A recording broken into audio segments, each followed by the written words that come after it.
کہ تم کیا سمجھتے ہو، جس کا مفہوم ہے کہ تم کیا سمجھتے ہو کہ ہم تم کو نہیں آزمائیں گے؟ ہم تم کو آزمائیں گے، اور مومن ہو تو ضرور آزمائش سے گزرو گے۔ ہم تم کو کبھی فاقے سے آزمائیں گے، ہم تم کو کبھی طوفان اور بارشوں سے آزمائیں گے، ہم تم کو کبھی اولاد کے دکھ سے آزمائیں گے۔ مطلب اللہ رب العزت مختلف طریقوں سے اپنے بندوں کو آزماتا ہے، لیکن اس آزمائش کا صلہ بھی وہ بڑا زبردست دیتا ہے، اور جو اس پہ صبر کرتے ہیں ان کے لیے جنت کا وعدہ ہے۔ میں ہمیشہ یہ کہتی ہوں کہ یہ زندگی فانی ہے، لیکن بہرحال اس فانی زندگی کو گزارنے کے لیے بھی جتنے دن کی بھی میرے رب نے عطا کی ہے، ہم کو چیزوں کی ضرورت پڑتی ہے۔ انسان خود تو بھوکا رہ سکتا ہے، لیکن وہ اپنی اولاد کو بھوکا نہیں دیکھ سکتا، پھر وہ کسی غلط راستے کی طرف چل پڑتا ہے۔ یہیں پہ صبر کرنا ہے، کسی غلط راستے کو چننے سے پہلے اسی جگہ پہ رک جانا ہے، یہ سوچ کے کہ میرے رب نے مجھے اگر آزمائش دی ہے تو یقیناً اس کے بعد اس کا صلہ بھی بہت اچھا رکھا ہے۔ اس وقت اللہ پہ توکل کی بہت شدید ضرورت ہے، کیونکہ حضرت نوح علیہ السلام کو بھی میرے رب نے طوفان کے ذریعے سے مدد پہنچائی تھی۔ سرکار علیہ السلام پہ کون کون سی سختیاں نہیں آئیں، لیکن فاتح مکہ بن کے اللہ رب العزت نے اپنے محبوب کے سارے غم دور کر دیے۔ ناظرین، اللہ مجھ سے اور آپ سے بہت محبت کرتا ہے۔ سب سے بڑی بات تو میں یہ کروں گی کہ جو صاحب حیثیت لوگ ہیں، چاہے میں ہوں، چاہے آپ ہوں، چاہے پاکستان سے باہر رہنے والے لوگ ہوں، سب سے پہلے اپنے خاندان میں نظر ڈالیے۔ جتنا آپ کے پاس ہے تھوڑا سا اپنی ضرورت سے کم کر کے اپنے خاندان کی ان فیملیز کو دیکھیے کہ جن کو ضرورت ہے لیکن وہ آپ سے کہہ نہیں سکتے، تو ان کی عزت نفس کو مجروح کیے بغیر ان کی مدد کیجیے۔ اور اگر آپ کسی کو ایک وقت کے کھانے سے بھی آزاد کر سکتے ہیں، یعنی کہ اتنا اس کو دے دیں کہ وہ کم سے کم ایک وقت کی روٹی کھا سکے، اس کی یہ فکر چلی جائے کہ مجھے دن میں ایک وقت کا کھانا بھی کہاں سے ملے گا۔ اگر آپ وہ روٹی پہنچانے کا ذریعہ بن گئے، دیتا میرا اللہ ہے، میں اور آپ صرف ذریعہ بنتے ہیں، تو وہ وسیلہ بننے کی کوشش کیجئے، کیونکہ یہ وسیلہ بن کے آپ کو جو ملے گا آپ اس کا تصور بھی نہیں کر سکتے۔ کہ سرکار علیہ السلام فرماتے ہیں کہ جب تم صدقہ کرتے ہو تو وہ صدقہ اس مانگنے والے کے ہاتھ میں جانے سے پہلے اللہ رب العزت کی بارگاہ میں پہنچ جاتا ہے، اور اگر تم اس بات کو جان جاؤ تو تمہیں اتنا لطف آئے گا کہ اتنا لطف تو اس لینے والے کو نہیں آتا۔ تو اپنی سب سے پہلے تو فیملی پہ نظر ڈالیے۔ اگر ماشاءاللہ فیملی میں سب صاحب حیثیت ہیں تو ان سب کو بھی کمیونیکیٹ کیجئے کہ اس چیز کو آگے بڑھائیں۔ اس وقت ہم کو ضرورت ہے کہ ہم ایک ہیومن چین بنائیں، ہم ہاتھوں کو تھام لیں، ہم صرف ایک وقت کی روٹی کسی کو میسر کرنے کا ذریعہ بن جائیں۔ میں آپ سے پھر یہ بات کہہ رہی ہوں کہ دیتا میرا رب ہے، وہ ذریعہ بننے کی کوشش کیجئے۔ کبھی کسی کو دے کر یہ مت سمجھیے گا کہ آپ نے دیا، آپ 2 رکعت نفل شکرانے کے ادا کیجئے گا کہ اللہ نے آپ کو توفیق دی۔ جو میرے بھائی بہن باہر رہتے ہیں وہ پاکستان میں یا اور کسی مسلم ملک میں اپنے رشتہ داروں کی طرف دیکھ سکتے ہیں، ان کی پریشانیوں کو دیکھ سکتے ہیں، ذرا سی پریشانیوں کو کم کر سکتے ہیں۔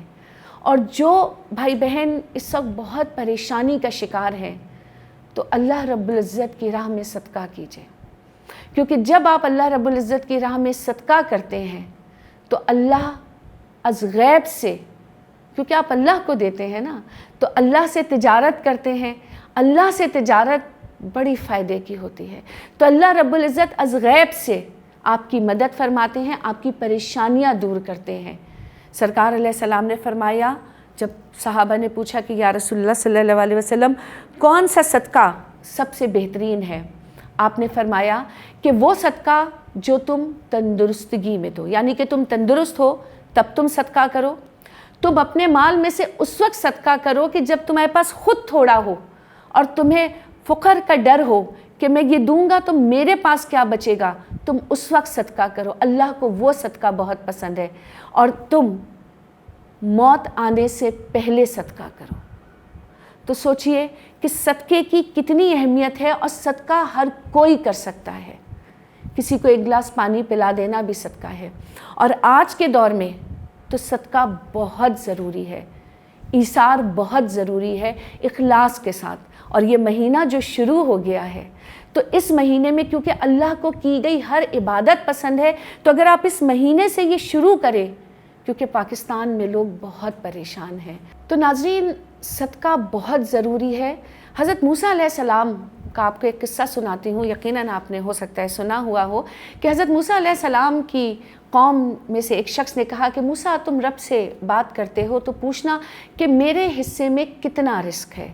تو حضرت موسیٰ علیہ السلام جب واپس آئے تو کہا کہ تمہارے حصے میں کل 6 یا 10 کچھ اتنی روٹیاں بولیں کہ ہیں۔ تو اس نے کہا اچھا موسیٰ تم رب سے بولو کہ وہ سارا مجھے ایک وقت میں ہی دے دے۔ تو اس کو وہ سارا ایک وقت میں مل گیا۔ کچھ عرصے کے بعد حضرت موسیٰ علیہ السلام وہیں سے گزرے تو دیکھا کہ اس کے گھر کے آگے لوگوں کی بھیڑ لگی ہوئی ہے اور بٹتا جا رہا ہے، لوگ کھاتے جا رہے ہیں۔ تو بڑے حیران ہوئے، تو پوچھا کہ تمہارے پاس تو صرف 6 یا 10 جتنی بھی روٹیاں تھیں۔ تو اس نے کہا کہ موسیٰ میں نے تو اپنی ضرورت کی روٹی کھائی، باقی میں نے سب تمہارے اللہ کے نام کے اوپر صدقہ کر دیا۔ تو میں جتنا صدقہ کرتا جاتا ہوں مجھے اتنا ملتا جاتا ہے۔ تو صدقہ کیجئے، کیونکہ صدقہ کرنے سے بلائیں ٹلتی ہیں، صدقہ کرنے سے رزق میں اضافہ ہوتا ہے، صدقہ کرنے سے اللہ رب العزت خوش ہوتا ہے، صدقہ کرنے سے خوشیاں ملتی ہیں، صدقہ کرنے سے دل کا اطمینان میسر آتا ہے، صدقہ کرنے سے آپ کے دل میں انسانیت پیدا ہوتی ہے، صدقہ کرنے سے آپ کو دوسرے کی فکر ہوتی ہے، صدقہ کرنے سے آپ کا رشتہ اللہ سے مضبوط ہوتا ہے۔ اور یہ مہینہ اپنا رشتہ اللہ سے مضبوط کرنے کا ہے۔ اور یہ ایک حقیقت ہے کہ ظاہر ہے ہم جب پریشان ہوتے ہیں تو کبھی کبھار لبوں کے اوپر شکایت بھی آ جاتی ہے۔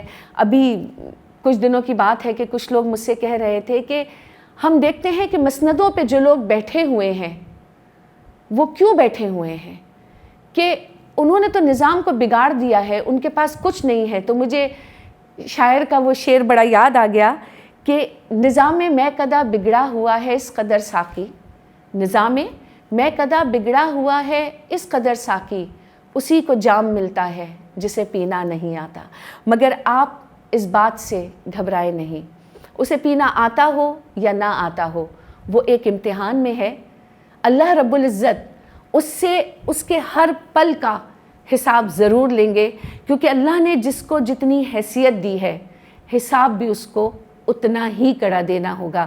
اور بس آخری چند الفاظ میں یہ کہوں گی کہ میرے وہ تمام بھائی بہن جو مہینے میں 10 دفعہ ہوٹلنگ کرتے ہیں، اگر آپ 4 دفعہ کر لیں اور 6 دفعہ کی ہوٹلنگ کے پیسے غریبوں میں بانٹ دیں، یا اسی طریقے سے اگر 15 جوڑے بناتے ہیں تو 10 بنا لیں، 5 جوڑوں کے پیسے اللہ کے نام پہ دے دیں، تو یہ سوچیں کہ آپ تھوڑا تھوڑا اپنی زندگی میں سے کمی کر کے کتنا کچھ پالیں گے۔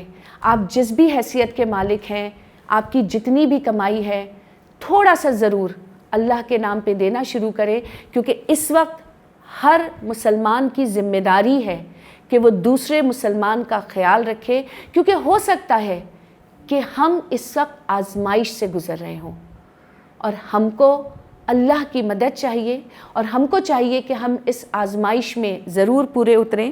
اور بس اس شعر پہ ختم کروں گی کہ تجلی نار تھی یا نور، نہ تم سمجھے نہ ہم سمجھے، جلا کیوں کر یہ کوہ طور، نہ تم سمجھے نہ ہم سمجھے، وہ شہرک سے بھی ہے نزدیک یہ قرآن کہتا ہے، وہ شہرک سے بھی ہے نزدیک یہ قرآن کہتا ہے شہرک ہم سے کتنی دور، نہ تم سمجھے نہ ہم سمجھے۔